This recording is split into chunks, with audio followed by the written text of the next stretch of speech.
미국에 있는 대한민국 총영사관 몇 군데에서 전체적으로 다 하지는 않았더라고요. 몇 군데에서 지금 이 화면에 보시는 것 같은 그런 리플릿을 공지사항에다가 올렸습니다. 중호범죄 피해 예방 요령 해가지고 올렸는데요.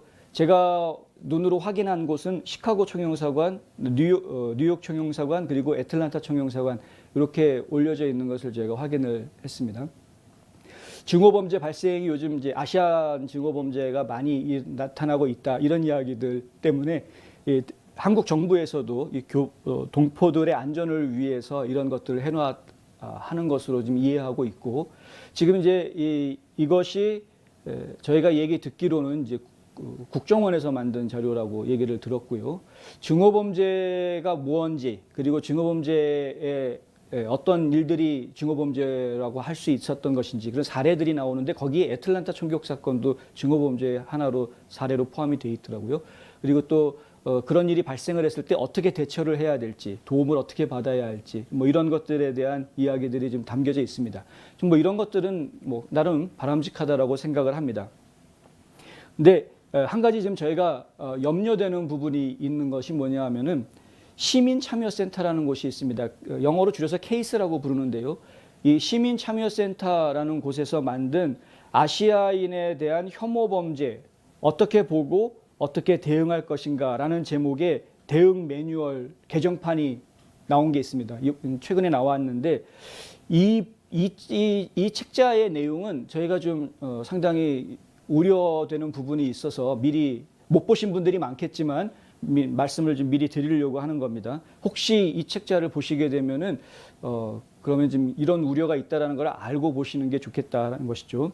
그 책자에 여러 가지 이야기들이 나옵니다. 거기에도 이제 제가 지금 관심 있게 봤던 내용은 뭐였냐면, 앞부분에 이 아시아 증오범죄가 도대체 언제부터 어떻게 시작이 됐고 왜 아시안을 증오하는지에 대한 그 나름대로의 설명이 나와 있습니다. 그런데 그 설명 부분이 저희가 받아들이기에는 좀 좋지 않은, 그러니까 결론적으로 말씀드리면 비판적 인종 이론과 너무나 유사한 방식으로 아시안 증오범죄를 해석하려고 하는 그런 내용이 담겨 있어서 저희는 상당히 좀 우려스럽다라고 이제 말씀을 드릴 수 있는 것이고요. 그 내용에 보면 이렇게 이야기가 되어 있습니다. 아시아인에 대한 혐오 범죄 어떻게 보고 어떻게 대응할 것인가 라는 제목의 대응 매뉴얼인데, 여기에 이런 이야기가 나옵니다. 모범적 소수, 그러니까 모델 마이너리티라는 이야기가 나옵니다. 아시안들을 미국에서 볼 때에는 아주 모범적 소수다. 모델 마이너리티다. 열심히 일하고 뛰어난 성과들을 내고 열심히 공부하고 좋은 학교 가고 좋은 직장 만들어내고 창업도 하고 일자리 창출도 하고 상당히 모범적인 그런 시민의 모습들을 보여주고 있는 인종으로 아시아계가 보통 일반적으로 그렇게 이야기가 되고 있죠. 그리고 또 한 가지 이야기가 되고 있는 것이 옐로우 페릴 해가지고 황화공포. 근데 이 황화공포라는 것은 아시아인에 대한 어떤 고정관념으로 인해서 생기는 공포심, 이런 것들을 이야기하는 것이라고 합니다. 저는 사실 이 단어는 이번에 새롭게 접하기는 했는데, 이 두 가지 단어, 그러니까 모범적 소수라는 단어와 황화공포라는 이 두 가지 단어를 가지고 아시안 인종 증오범죄, 아시안 증오범죄를 설명을 합니다. 일단은 모범적 소수 가지고 하는 이야기 중에 어떤 이야기가 나오냐면, 그렇지 않은 집단, 그러니까 열심히 일하는 모범적인 집단 말고 모범적이지 않은 집단, 이 집단과 모범적인 집단 간의 위계, 차별 이런 것들을 고착화하고 갈등을 일으킨다. 그러니까 아시안들은 모범적이다라고 그런 인식이 있는데, 이게 일종의 하나의 선입견 내지는 편견인 것이죠. 그런데 그런 선입견이나 편견 때문에 그렇지 않은 사람들 집단에 하고 비교가 되면서 이 두 집단이 결코 화합하지 못하는, 이 서로 딱 분리가 되고 차별되는 이런 것을 고착화시킨다라는 이야기입니다. 이 상당히 좀 위험한 이야기입니다. 이렇게 한다라는 것은 결국에는 이건 인종 분리주의로 가게 되는 것이고요. 갈등만 키우는 것이지 전혀 이 나라 국민들이 화합하는 데는 아무런 도움이 되지 않는 그런 내용인 것입니다. 이 고정관념이 아시아계 미국인에게 사회적 책임 대신에 개인적 책임을 갖게 한다라고 주장을 하고 있습니다. 그래서 사람들이 아시아인들만 보면은 좀 시기 질투하는 그런 모습들이 나오는 이유가 바로 이런 것 때문이다. 높은 사회 경제적 지위와 교육 수준을 갖춘 그런 아시안들이 많지 않습니까? 뭐 교육열이 워낙 뛰어나니까 한국인들만 그런 게 아니라 중국인 동포들도 보면은 굉장히 교육열이 아주 대단하죠. 뭐 베트남 사람들도 보면 아주 대단히 열심히 일하는 모습을 저희가 볼 수가 있고, 근데 그런 것들을 보면서 그것이 하나의 특권을 가지고 있다라는 잘못된 가정을 만들게 한다라고 주장을 합니다. 이 사람들은 결국에는 아시아계 미국인에게 모범적 소수라는 편견을 만들어 뒤집어 씌워놓는 것이 역설적으로 거꾸로 미국인들, 아시안 미국인들을 일상에서 배제시키고 그리고 일상에서 아시안 아메리칸들을 갖다가 억압하게 만드는 그런 요소로 작용하게 된다.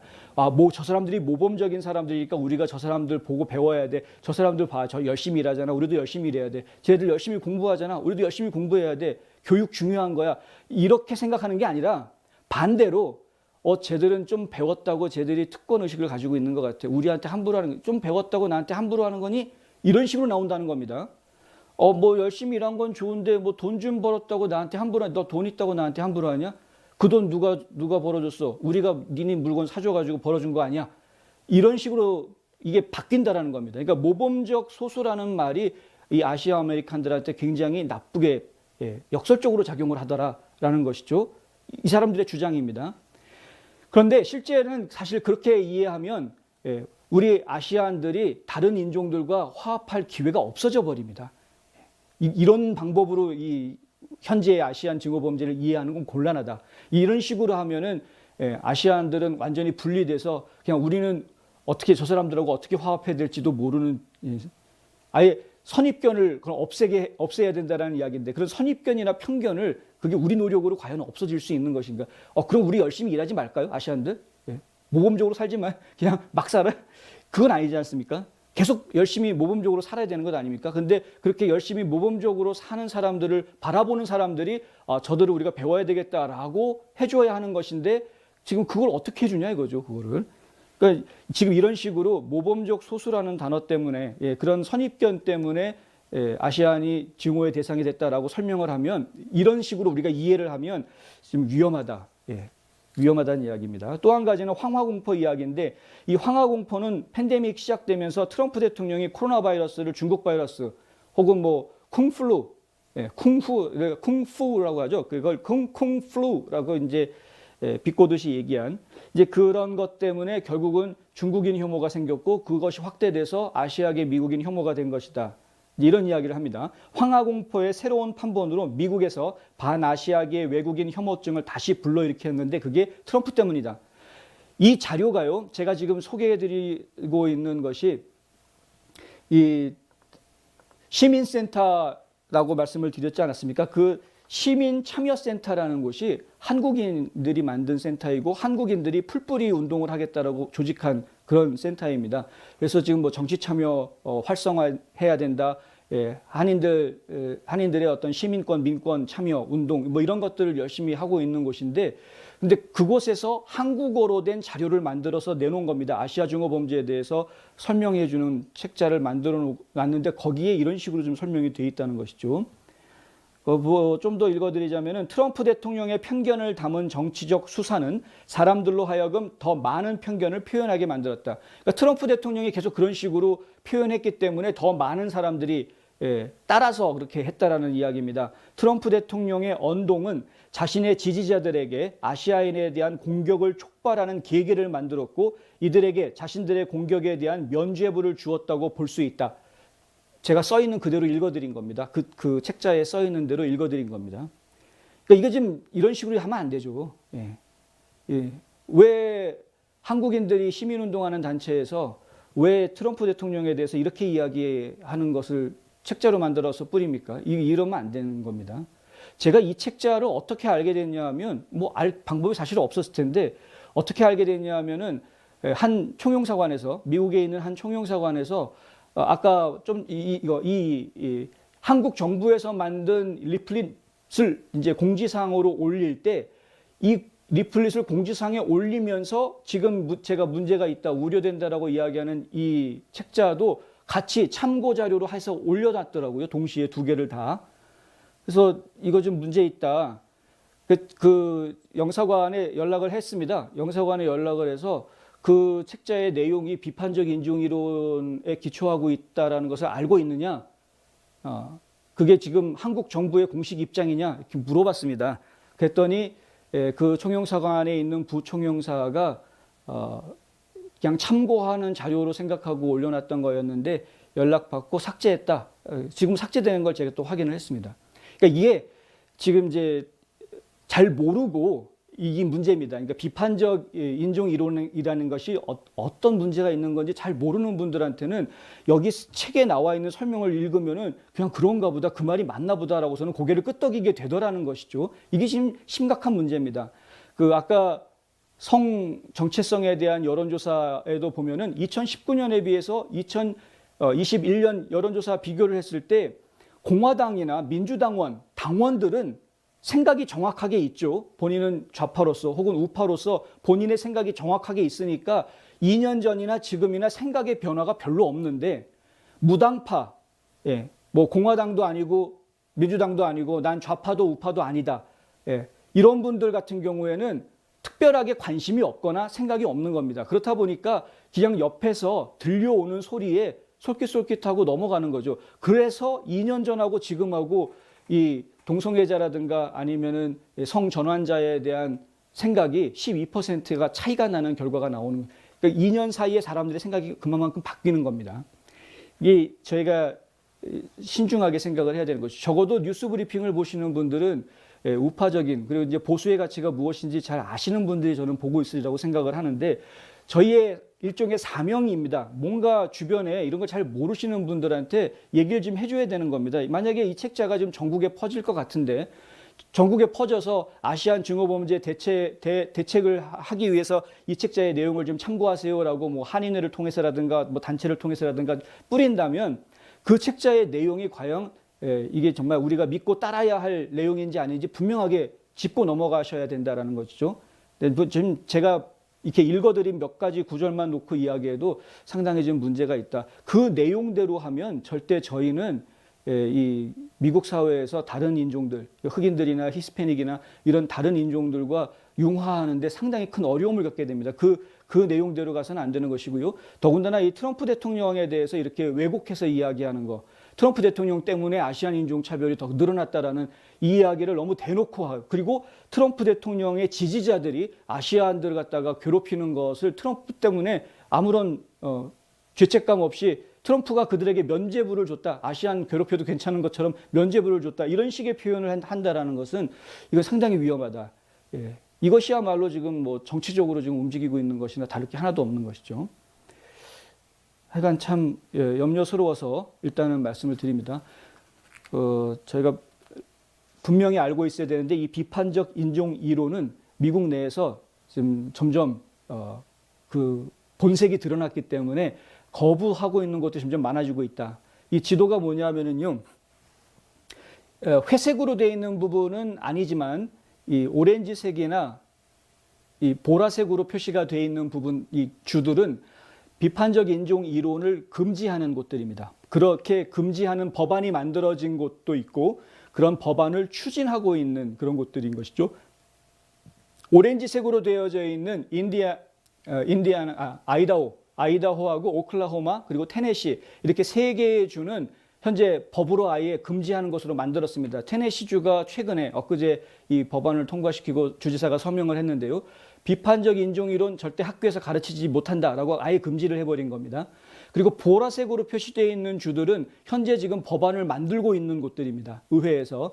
이것들도 대부분 다 의회를 통과하고 나면은 주지사가 서명할 것으로 확실시되는 곳들입니다. 그런데 조지아가 회색으로 되어 있죠. 조지아주가 회색으로 되어 있는데 이 브라이언 캠프 주지사가 사실은 며칠 전에 발표를 했었습니다. 뭐라고 발표를 했냐면 이제 주 교육부 장관한테 편지를 썼습니다. 공개 편지를 써서 비판적 인종 이론을 우리 초중고등학교 아이들한테는 조지아주에서는 가르치지 말아달라. 이것은 절대 미국을 나쁜 나라로 만드는 그런 나쁜 교육이고, 그리고 결코 인종들 간에 서로 분열을 일으키는, 이 미국민들을 분열시키는 그런 이론이기 때문에 절대 가르쳐서는 안 된다. 라고 이제 편지를 썼습니다. 요 정도까지는 지금 와 있습니다. 브라이언 캠프는. 예. 근데 지금 플로리다라든가 테네시라든가 이런 데들처럼 본격적으로 이걸 금지하는 법안을 추진을 하는 작업이 진행이 돼야 되는데 그게 어떻게 진행될지는 저희가 조금 더 지켜봐야 할 것 같습니다. 어쨌든 비판적 인종 이론 이게 결국에는 그 뿌리를 차고 들어가면은 막시즘까지 들어간다라는 것 저희가 분명하게 말씀을 드립니다. 참고로 어제 저희가 보도해드렸던 내용 중에서 제가 그저께군요. 그저께 보도해드린 내용 중에서 제가 실수가 하나 있었는데 그 국무부에서 해외 공간에 미국 대사관이나 미국 총영사관들 해외 공간에다가 블랙 라이브스 매러 깃발을 걸 수 있게 이렇게 명령을 했죠. 올해 말까지 올해 내내 걸 수 있게 그렇게 지시를 했는데 그 지시를 하면서 그 블랙 라이브스 매러라는 이 단체가 막시즘에 뿌리를 두고 있는 단체다라는 이야기가 공문에 들어가 있었다라고 제가 말씀을 드렸었는데 실제로는 그렇지 않았습니다. 그건 제가 정말 죄송합니다. 그 부분이 제가 착각을 했던 것 같습니다. 제 기억에는 분명히 봤던 것 같은데 다시 어떤 분이 제보를 해주셔서 다시 확인을 해보니까 그 국무부에서는 그런 표현을 하지는 않았습니다. 그런데 문제가 뭐냐 하면은요. 이 블랙 라이브스 매러를 만들었던 이 설립자, 공동 설립자 중에서 컬러스라는 분이 있습니다. 여성분인데, 흑인 여성인데 굉장히 돈을 많이 벌어가지고 집을 여러 채 사서 저희가 한번 보도해 드린 적이 있었죠. 이 컬러스라는 여성이 2015년에 인터뷰하는 영상이 있는데요. 본인이 직접 본인 입으로 블랙 라이브스를 만드는 처음에 조직한 이 조직원들이 훈련받은 막시스트들이다. 그러니까 이 막시즘을 훈련을 받은 사람들이다라고 본인 입으로 직접 이야기하는 그런 동영상이 있습니다.